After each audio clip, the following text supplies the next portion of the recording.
तो last vlog में आपने देखा कि किस तरीके से कोविड प्रोटोकॉल को फॉलो करते हुए मैं दिल्ली से गुवाहाटी पहुंचा। मुश्किलें थी, परेशानियां थी डेफिनेटली, लेकिन सबसे बड़ी चीज थी कि एक नई जगह को एक्सप्लोर करने का एक्साइटमेंट। तो उस एक्साइटमेंट के लिए कुछ भी किया जा सकता है, कम से कम मैं तो कुछ भी कर सकता हूँ।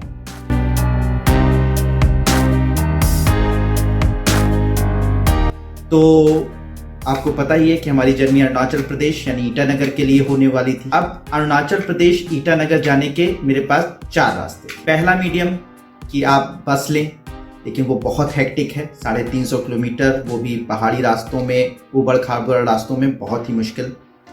दूसरा जो रास्ता था वो ट्रेन था, वहाँ पे एक शताब्दी ट्रेन चलती है, लेकिन वो कोविड की वजह से बंद। तीसरा रास्ता बहुत ही एक्साइटिंग, यानी हेलीकॉप्टर जर्नी की जाए, और वो गुवाहाटी से ईटानगर तक जाता है हेलीकॉप्टर। लगभग 1.5 घंटे की जर्नी होती है और लगभग 3,500 रुपए के करीब उसका खर्च आता है।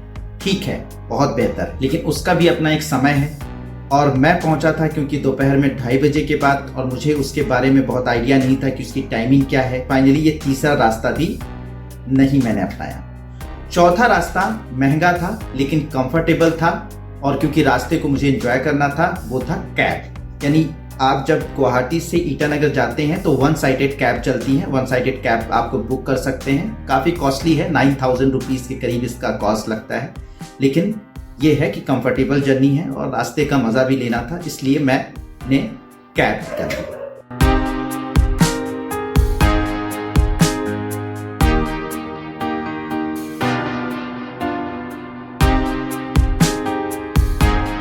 तो आपको ये तो पता ही है कि जब आप नॉर्थ ईस्ट जैसी खूबसूरत जगह में ट्रैवल कर रहे हैं तो फिर खूबसूरती तो दिखनी है।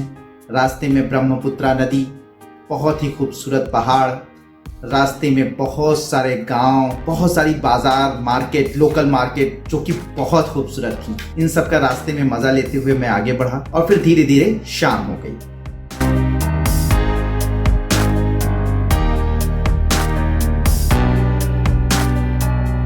अब शाम के बाद कहानी में ट्विस्ट आता है, और ये ट्विस्ट एक ऐसा ट्विस्ट है जिसको मैंने अभी तक अपने परिवार वालों से भी शेयर नहीं किया। ये पहली बार है कि आप सब जो मेरी फैमिली हैं, इन सब से आगे की कहानी में शेयर कर रहा हूँ। आगे मेरे साथ क्या हुआ ये बहुत एक्साइटिंग भी है और काफ़ी डरावना भी, जबकि आप इंडिया और चाइना के बॉर्डर की तरफ बढ़ रहे हैं।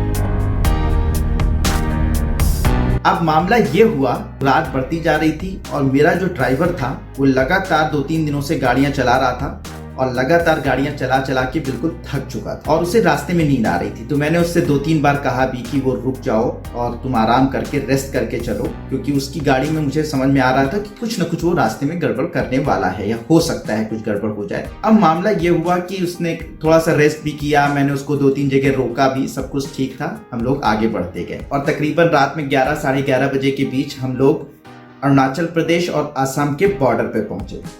यहाँ पर कुछ इन्फॉर्मेशन मैं आप लोगों को दे दूं कि अरुणाचल प्रदेश एक ऐसा इंडियन स्टेट है जहाँ पर जाने के लिए आपको एक स्पेशल परमिशन लेनी पड़ती है, और उस परमिशन को ILP कहते हैं, इनर लाइन परमिट लेनी पड़ती है। अब ये जो इनर लाइन परमिट होती है, या तो अरुणाचल प्रदेश में जहाँ पे जिस शहर में आप जा रहे हैं वहाँ के स्पेशल ऑफिस होता है वहाँ पर बनता है, या फिर आप जब गुवाहाटी एयरपोर्ट पर उतरते हैं, जब आप अपने जाने का पर्पस अरुणाचल प्रदेश में क्या करने जा रहे हैं, कहाँ जा रहे हैं, ये सारी इंफॉर्मेशन जब उन्हें देते हैं, अपना ID देते हैं, सब कुछ उनको बताते हैं, तो वो आपको इनर लाइन परमिट जारी कर देते हैं अगर आपको एलिजिबल समझते हैं तो इनर लाइन परमिट लेना बहुत जरूरी है। उसके बिना आप अरुणाचल प्रदेश के बॉर्डर में इंटर नहीं कर सकते।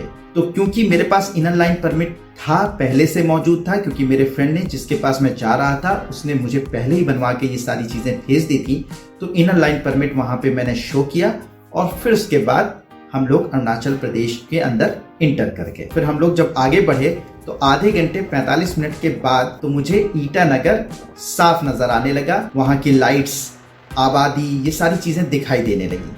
मुझे बड़ा रिलैक्स महसूस हुआ कि चलो हम लोग किसी भी तरीके से सही सलामत अपने डेस्टिनेशन पे लगभग पहुंच गए।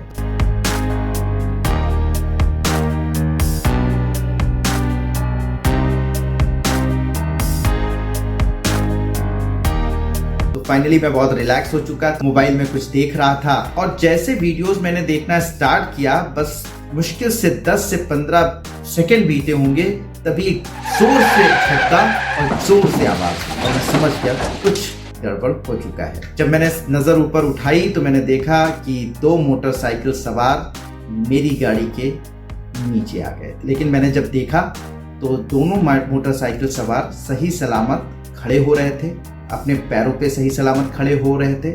तो मुझे रिलैक्स हुआ, चलो इनकी जान बची, ड्राइवर सही था मेरा, उसकी जान बची और मैं तो पीछे सही ही था। लेकिन जो 2 मोटरसाइकिल सवार थे वो लोकल, और लोकल वालों का अपना भौकाल होता ही है।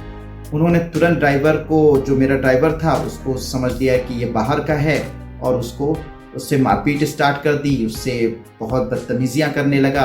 मेरा ड्राइवर जो था वो नींद में जरूर था, लेकिन मैं यहाँ पर क्लियर कर दूं, उसने गाड़ी नहीं ठोकी, वो नींद में जरूर था, लेकिन वो बहुत तेज गाड़ी नहीं चला रहा था और अपने ही रूट पर था। दोनों मोटरसाइकिल सवार गलत रूट से आ रहे थे और थोड़ी देर बाद मुझे ये अंदेशा हुआ कि इन्होंने ड्रिंक भी कर रखी थी। तो फाइनली जो है, लेकिन उसके बाद भी वो लोकल थे, इस वजह से उन्होंने बदतमीजी की, उसको मारा पीटा।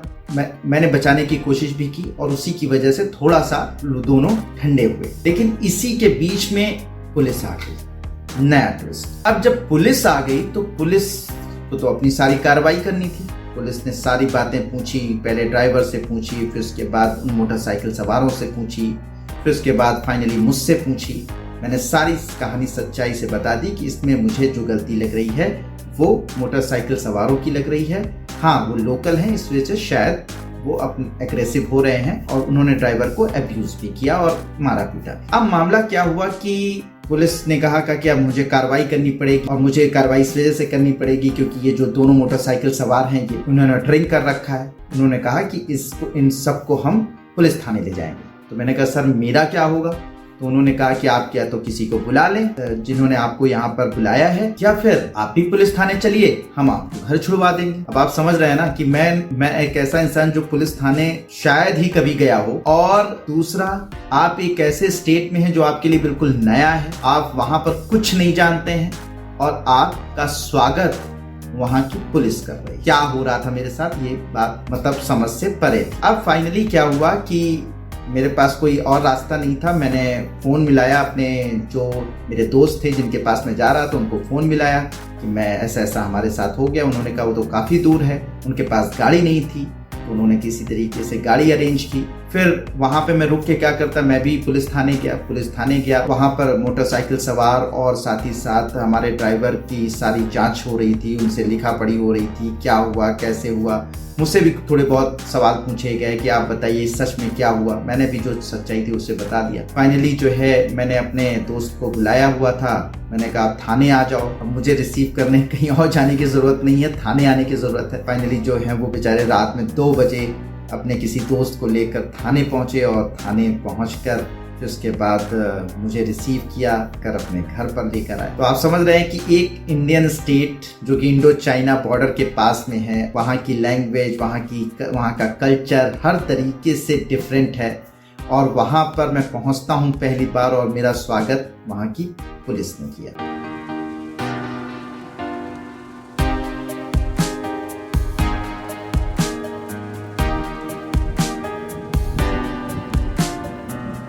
लेकिन आगे की कहानी और भी इंटरेस्टिंग है। अब नेक्स्ट मॉर्निंग क्या हुआ, कुछ नई घटना घटी या कुछ फिर से कोई एक्साइटमेंट हुआ, ये जानेंगे हम लोग नेक्स्ट व्लॉग में।